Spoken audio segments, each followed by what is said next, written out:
Hi, I'm Sarah. Growing up, Grandma Ellie wasn't just a grandmother. She was a mentor, a confidant, and the heart of our family. Her home was the center of every gathering, from Thanksgiving dinners to summer barbecues. When she passed away last month, it felt like the core of our family had been torn apart. The morning of her funeral was heavy with mist, as if the sky itself mourned with us. Our large family, uncles, aunts, cousins, gathered at the old church, filling the air with whispered conversations and the occasional quiet sob. The scent of lilies, Grandma's favorite flower, hung in the air. I clutched the last letter she wrote me, her gold locket resting against my neck, a piece from the collection she left me in her will. Grandma had made her intentions clear. Most of her estate, including valuable jewelry and a significant sum of money, was to go to me. She believed in my dreams of starting a nonprofit for children's literacy, a passion we both shared. But as the eulogy began, I felt the weight of Aunt Linda's gaze. Aunt Linda, my father's younger sister, was known for her charm that often veered into manipulation. She could make you uneasy with just a look. After the service, as we made our way to the gravesite, she cornered me near the old oak tree that overlooked Grandma's resting place.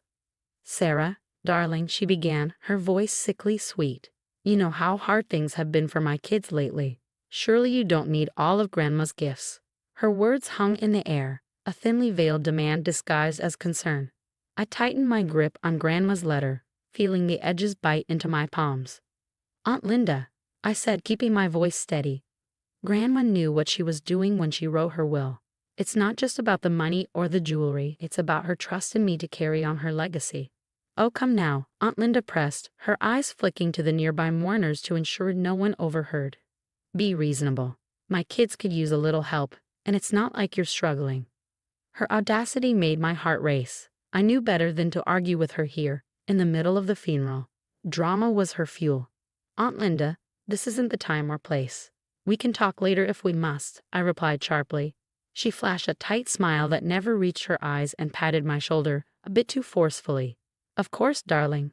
We'll talk later," she said before slipping back into the crowd. As I watched her walk away, the reality of what I was facing sank in. This wasn't just about an inheritance, it was about respecting Grandma Ellie's wishes, her values, her legacy. And I knew this was just the beginning. The battle lines had been drawn, not just over family assets, but over the principles Grandma had instilled in me. Later, Aunt Linda returned to the subject, her tone more insistent. "You know my kids have had it rough this year. College is expensive, and with the economy—" "Aunt Linda," I interrupted. Grandma made her wishes clear. This isn't just about money. It's about continuing what she believed in. "But Sarah, think about the family. You were always her favorite. You got her time, her stories. My kids, your cousins, they need this. It's what she would have wanted." "With all due respect," I said firmly, "it's not about what you think Grandma would have wanted. It's about what she actually said and wrote down. This isn't a suggestion, it's her will." She huffed, her frustration palpable. "It's so like you to cling to technicalities. You make plenty from your job, don't you? Why hold on to something that could change your cousins' lives?" "Aunt Linda, helping family doesn't mean disregarding Grandma's final decisions. I can't just ignore her will, legally or morally." "Oh, come now, Sarah. Morals and legalities? This is family. We help each other. You could help, and you're choosing not to. That's on you." "Aunt Linda, helping doesn't mean handing over everything Grandma left me. You're twisting her intentions, and we both know it. And what will you do with it all? Start some charity and throw money at problems? Is that better than helping your own blood?" "Yes," I answered firmly. "If that's what Grandma wanted, then yes. It's about making a real difference the way she intended." "Alienating your family is a real difference you aim for?" She shot back. "You're being selfish, Sarah." "Well, that's not what Grandma stood for," I said, my patience wearing thin. "Aunt Linda, this isn't about what you think is right. It's about respecting Grandma's wishes. She was very clear about what she wanted to happen with her estate." Aunt Linda's lips curled into a sneer. "We'll see just how clear everyone else thinks she was when they hear about how you're hoarding her legacy. Family should come first, Sarah, not some lofty ideals or legal documents." I took a deep breath. "If you want to discuss this further, we can involve the lawyers. I'm sure they'll clarify what clear means in terms of a legally binding will." "Lawyers? Is that a threat?" Aunt Linda's voice was sharp now, her tone biting. You're willing to tear this family apart over some jewels and cash. It's not a threat, Aunt Linda. It's about doing what's right, I replied, trying to stay calm. This isn't about tearing anyone apart. It's about following through with responsibility. And if that means involving lawyers to keep peace and respect Grandma's wishes, so be it. Her eyes narrowed. Well, Sarah, remember that actions have consequences. I hope you're ready for them. As do words, Aunt Linda. I'll do what needs to be done. I turned to walk away, the weight of her words hanging heavy in the air, but my resolve to honor Grandma's wishes only solidified. The battle lines had been drawn, not in the shifting sands of family drama, but in the solid ground of Grandma's legacy. As I moved through the crowd, I heard a voice behind me. I heard everything, Sarah. I turned to see my cousin Mike standing there. I didn't mean for you to. No need to explain, Mike interrupted.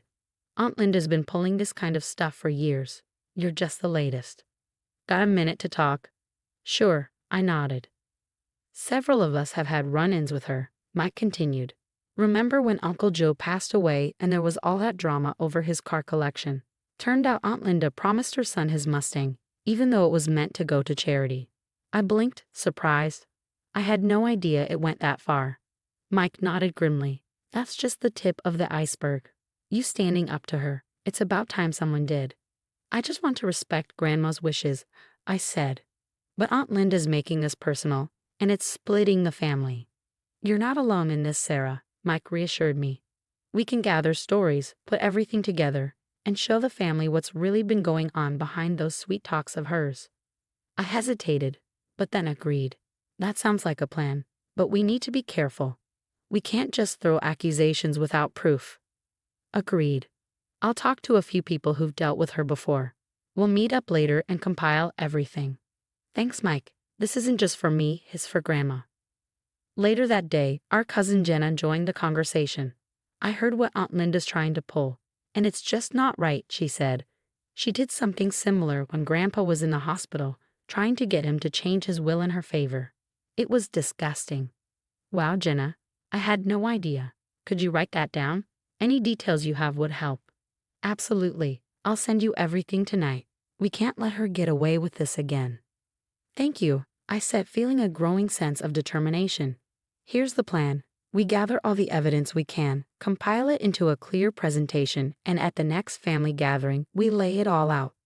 Transparently, calmly, but firmly. We show everyone Aunt Linda's pattern of manipulation. Do we confront her in front of everyone? Mike asked. It has to be public, I answered. Otherwise, she'll twist it. But we keep it factual, no personal attacks. Just the truth, laid bare for everyone to see. If we're united in this, she'll have to face reality. It's going to be intense, Jenna said, but you're right, it's the only way. Thanks for standing with me, I said, relieved. This isn't just about the inheritance, it's about integrity and honoring Grandma's memory the right way. We're with you, Sarah, Mike replied. Let's get to work. As the meeting ended, I felt a mixture of apprehension and relief. Taking down Aunt Linda's facade wouldn't be easy, but it was necessary. Armed with the truth and the support of my family, I was ready to defend Grandma's legacy, no matter what it took. A few weeks later, the family gathered again. I stood before them, feeling the weight of what was about to happen. Everyone, thank you for coming together tonight. There's something important we need to address as a family. Aunt Linda's voice cut through the room. What's this about, Sarah? It's about our family's future and honoring Grandma's true wishes, I said, keeping my voice steady. Over the past few weeks, you've questioned the terms of Grandma's will, suggesting it should benefit your children more. But that's not the whole story, is it? Aunt Linda stiffened. I'm not sure what you're implying, but I've always had this family's best interests at heart. That's not the truth, I said firmly. You've manipulated family situations for your own gain. Remember Uncle Joe's car collection, or when you tried to change Grandpa's will? We have evidence, Aunt Linda. Testimonies from family members, documents you tampered with. It's all here. This is ridiculous, Aunt Linda snapped. You're attacking me in front of everyone based on rumors. Not rumors, I replied, holding up papers. Facts. Here's an email from Janet about the hospital incident. And here's a statement from Mike about the car collection. It's not just one or two incidents, Aunt Linda. It's a pattern. She looked around, incredulous. You all believe this. My own family turning against me based on Sarah's word. So it's not just Sarah's word, Mike chimed in, stepping forward. I was there, Linda. I saw the documents you manipulated. Linda's eyes darted between us, her voice rising. Mike, why bring up old stories now? We should be looking out for each other, not dredging up the past. Looking out for each other is exactly why we're doing this, Linda, I replied. We can't ignore the truth. Linda crossed her arms, her tone defensive. I've always done everything for this family. You're just trying to make me the villain because I spoke up. No one's making you a villain, Linda, Mike said gently. You chose your actions. All we're doing is bringing them to light. She scoffed. So what now? You're going to kick me out of the family? We don't want that, I said firmly. But we do want accountability. You need to acknowledge what you've done and why it's wrong. Until then, it's best if you step back from family decisions. This is unbelievable, Linda muttered, shaking her head. I'm being ostracized by my own family. It's not ostracization, Linda, it's consequence, I explained. You're welcome back once there's genuine acknowledgement and change. Linda's face hardened. Fine. If that's how you all feel, I'll step back. But remember, families are supposed to forgive. Forgiveness comes with change, Linda. We hope to see that from you. As Linda stormed out, the room was left heavy with mixed emotions. Mike sighed and turned to me. Thank you, Sarah, for standing up like that. It couldn't have been easy. It wasn't, I admitted, feeling the weight lift. But it was necessary. Grandma deserved that much. Looking at the family, I continued. Going forward, I'll be using part of my inheritance to start a charity fund in Grandma's name. It'll support family members in real need, but with strict oversight to ensure it's used as she intended. That's a beautiful way to honor her, Jenna said softly. She would have been proud. As the evening wound down, I felt a deep sense of relief and closure. Standing up for Grandma's legacy wasn't just about confronting Aunt Linda. It was about preserving the values Grandma had instilled in us. Integrity, honesty, and respect for each other's wishes would be the true legacy I carry forward. Through the charity, Grandma's generosity would continue, not just in memory, but in action, helping others as she had always done. This was the real way to honor her spirit. Now that we've reached the end of the story, here's a question for you all. If you were in Sarah's position, how would you handle a family member who manipulates situations for their own benefit? Is public confrontation the best approach, or would you handle it differently? Share your thoughts and experiences in the comments below, and don't forget to like the video if you enjoyed the story and subscribe for more.